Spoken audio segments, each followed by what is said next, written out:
सबसे पहले ये महराज भाई की वीडियो देखो, उसके बाद हम बात करते हैं।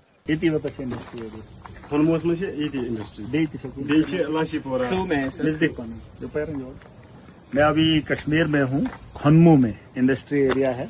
बचपन में सुनते थे, वो टाटा शक्ति टेन वो भी यहीं पे कहीं पे बनता है, उसकी भी फैक्ट्री है। खैबर की सीमेंट की फैक्ट्री है। उसके अलावा और भी छोटी छोटी जो फैक्ट्रीज हैं जिसमें स्क्रैप वगैरह, पोल वगैरह, ये बहुत सारी चीजें बनती हैं। अभी मैं दौरा ही कर रहा था, लेकिन बहुत सारी चीजें देखने का और समझने का मौका मिला। क्योंकि हम तो जमीन पर पैसा यूटिलाइज करते हैं, लेकिन हमें ये नहीं पता होता ये आइटम आती कहाँ से है। जैसे मोदी जी का सपना था local for vocal, vocal for local, पता नहीं क्या क्या बोलते रहते हैं।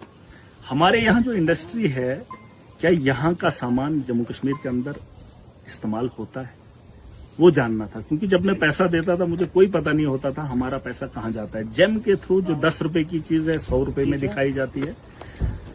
ई टेंडरिंग का सिस्टम ठप कर दिया है। और जो हमारा सर्कुलेशन ऑफ मनी है, जिसके बारे में हमेशा बात करता हूं, हमारे पास सरकार भी इस वक्त फाइनेंशियल क्राइसिस चल रहे हैं, लेकिन रेवेन्यू जनरेट करने के लिए हमें कोई पॉलिसी नहीं दिख रही है। हमारे यहाँ इंडस्ट्री के अंदर लोकल जो है बहुत कम काम करते हैं। स्किल डेवलपमेंट को लेकर हमने ये चाहा है कि कॉलेजेस वैसे होने चाहिए, स्कूल वैसे होने चाहिए, और बच्चों को भी स्किल होना चाहिए। इंडस्ट्री में काम करना कोई गलत नहीं है, वहां से रेवेन्यू जनरेट होगा।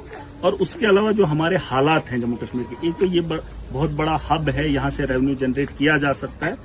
लेकिन यहाँ के जो लोकल्स हैं, उनसे ई टेंडरिंग के थ्रू मटेरियल नहीं लिया जाता है। उसमें कहीं पे प्रॉब्लम है, वो बाद में कभी डिस्कस करूंगा और अच्छे से करूंगा। सरकार से भी बात करेंगे।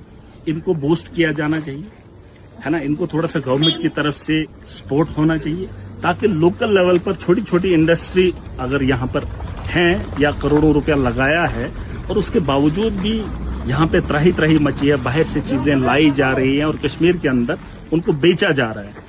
और पैसे का सर्कुलेशन जो है, जो मैं बार बार कहता हूँ, जिसकी वजह से यहाँ पे गरीबी की सतह और ऊपर उठ रही है और बढ़ रही है।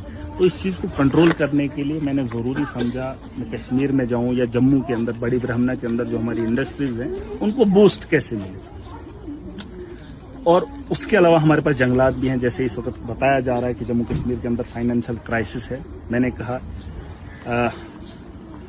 यहाँ पर फॉरेस्ट है हमारा, उससे भी रेवेन्यू जनरेट किया जा सकता है। उसके अलावा वो जो हमारे नेचुरल भी हैं, और यहाँ पर गवर्नमेंट ने भी बहुत सारी जगह पे नर्सरी लगाई है, लेकिन उससे रेवेन्यू नहीं आ रहा है। हम मेडिसिनल प्लांट पे भी यहीं से पैसा लगा रहे हैं।